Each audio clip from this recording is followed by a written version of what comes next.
उसमें बताया गया था वो हो सकते हैं।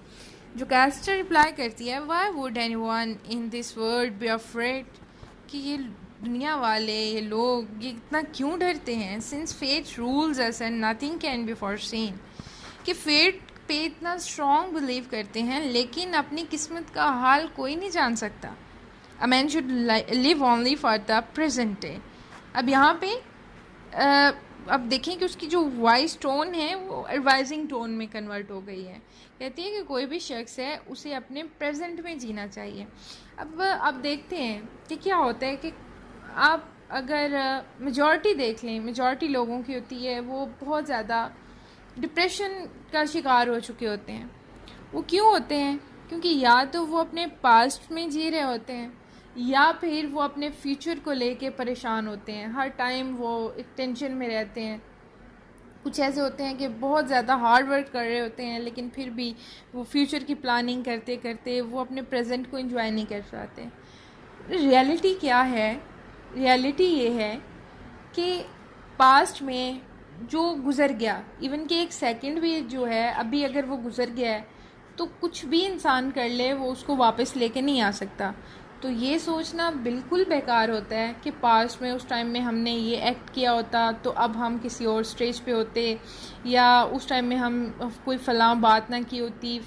यानी बहुत सारी चीज़ें हैं जो इंसान वो उनकी ग्रिप में रहता है और वो यही सोचते सोचते और वो पास्ट में कि मैं ये कर लेता उसका ये रिज़ल्ट होता, तो वो अपनी वो जो एक कह सकते हैं कि एक फैंटेसी का वर्ल्ड होता है वो क्रिएट करके तो उसमें फिर वो रहना शुरू कर देता है।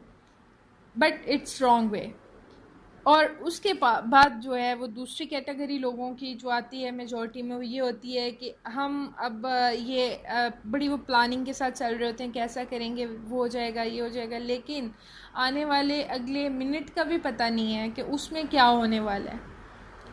तो लोग जो हैं वो बड़ी सालों की प्लानिंग कर रहे होते हैं या मंथ्स की, 1 डेज़ की, लेकिन उसका कोई फ़ायदा नहीं होता। हर चीज़ जैसे किसी इंसान की किस्मत में लिखी है वैसे हो के ही रहनी होती है।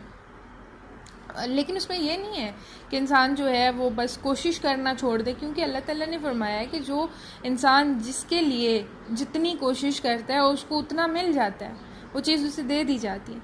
तो स्ट्रगल इज़ मस्ट, लेकिन उसमें अब ये नहीं है कि अपनी जो है वो जो भी थिंकिंग हो या जो भी प्लानिंग हो फ्यूचर के बारे में उस पर इतना ज़्यादा इंसान कॉन्फिडेंट हो जाए, बल्कि ओवर कॉन्फिडेंट हो जाए कि वो सोचे कि यही होगा जो मैंने सोचा है। तो ये जो दोनों चीज़ें होती हैं ये ऐसी हैं कि इंसान को अपना प्रेजेंट एंजॉय नहीं करने देती। तो ना तो पास्ट में रहने का कोई फ़ायदा है और ना ही फ्यूचर की प्लानिंग करने का, क्योंकि जो भी लोग इन दोनों साइड्स में हो जाते हैं वो अपने प्रेजेंट को भी गंवा रहे होते हैं, उसको एंजॉय नहीं कर पाते, उसको अच्छे से जी नहीं सकते, बेटर नहीं बना सकते। तो यहाँ पे अब वो इसी वे में एडवाइस कर रही है कि जो हमारा प्रेजेंट है हमें उसी में ज़िंदा रहना चाहिए और वहाँ पे जो हो रहा है बस उसे फेस करें। हम क्यों पास्ट और फ्यूचर के पीछे पड़ जाते हैं और ये प्रोफेसीज पे यकीन रखने लगते हैं और किस्मत के हाल मालूम करना शुरू कर देते हैं। A man should live only for the present day. Have no more fear of sleeping with your mother. कि अपनी माँ से शादी करने का जो ख्याल है इस डर को अपने दिल से निकाल दो।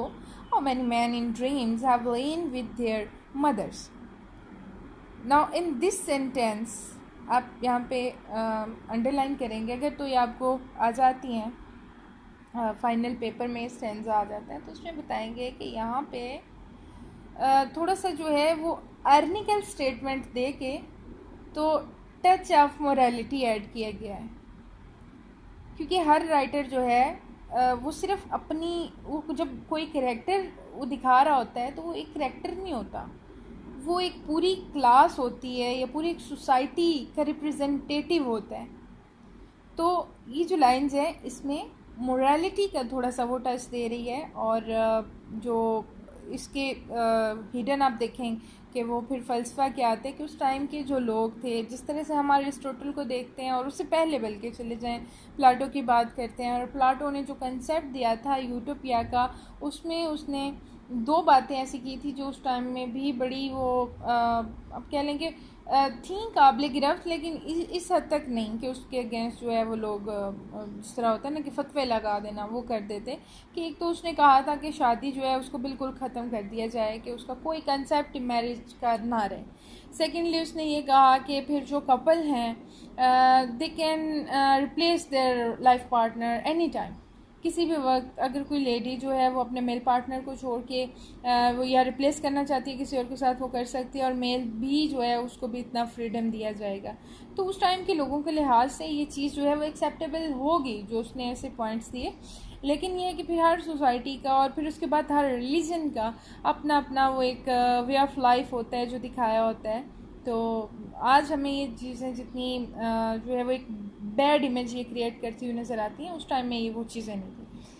एनीवे यहाँ पे आप बताएंगे कि वो जो लो मोरालिटी थी उनकी, कि उसको हिडनली एक्सप्लेन करना चाह रहा है राइटर यहाँ पे। तो कहती है कि ये डर अपने जहन से निकाल दो।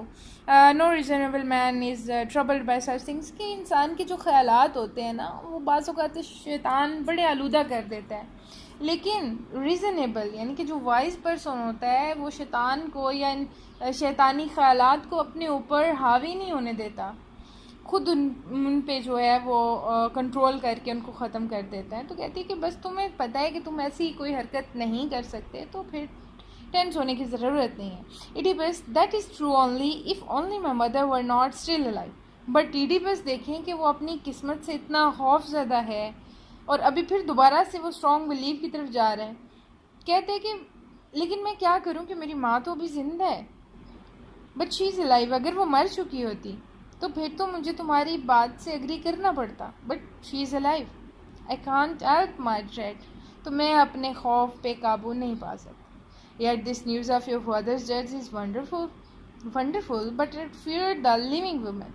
तो अब इडिपस क्या कह रहा है कि एक चीज़ जिस पे कि वो सुकून का सांस ले सकता है, कि वो प्रोफेसी जिस तरह से की गई थी वो अब रॉन्ग प्रूव हो गई है, लेकिन वो उसकी बजाय वो नाखुश ज़्यादा हो रहा है। मतलब कि वो नेगेटिविटी को ज़्यादा अब्जॉर्ब कर रहा है अपने अंदर, या नेगेटिव पॉइंट्स की तरफ ज़्यादा फोकस है उसका।